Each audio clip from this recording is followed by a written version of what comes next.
మిగతా వారికి ఎవరికి అక్కడ రాష్ట్ర వనరుల మీద కానీ వేటి మీద కానీ ఆధిపత్యం లేదు, హక్కు లేదు. ప్రతి దానికి ఎవరు ఎంత కావాలి, ఎంత ఇవ్వాలి అనేది వీళ్ళు చెప్తారు, ఈ 5 మంది చెప్తారు. ఇది క్లాస్ వార్. జగన్ మాట్లాడితే ఒక్కడు అమ్మా నేను ఒక్కనేనమ్మా, అమ్మా నేను ఒక్కనేనమ్మా అని సాగు కొడతా ఉంటాడు. అరే ఉన్న నా ఒక్క ఎమ్మెల్యేని తీసుకెళ్లిపోయిన నువ్వు ఒక్కడివా? నువ్వు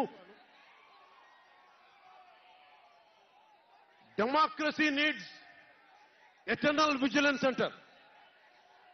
ప్రజాస్వామ్యాన్ని కాపాడుకోవడానికి నిరంతర పహారా ఉండాలి. 2014 పార్టీ పెట్టినప్పటి నుంచి ఈ రోజు దాకా నేను చేస్తుంది ప్రజాస్వామ్యాన్ని కాపాడే ప్రయత్నాలే. అందుకని నేను తీసుకునే కొన్ని నిర్ణయాలు పార్టీ పరంగా ఉండవు, వ్యక్తిపరంగా ఉండవు, రాష్ట్ర ప్రయోజనాలకు ఉంటాయి, దేశ ప్రయోజనాలకు ఉంటాయి. అంతేకాని ఏ రోజున కూడా వ్యక్తి ప్రయోజనాలను ఆశించి నేను ఎప్పుడు రాజకీయం చేయాల. ప్రజాస్వామ్యాన్ని కాపాడటానికి రాజకీయం చేశాం, ప్రజాస్వామ్యాన్ని కాపాడటానికి పొత్తులు పెట్టుకున్నాం. డెమోక్రసీలో ఎప్పుడు కూడా ఒక డిసెంట్ ఉంటుంది, ఒక వ్యతిరేకత ఉంటుంది.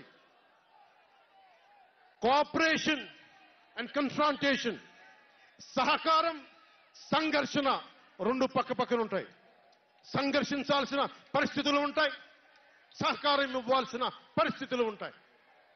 ఇప్పుడు 2024కి సహకారం ఇవ్వాల్సిన పరిస్థితి.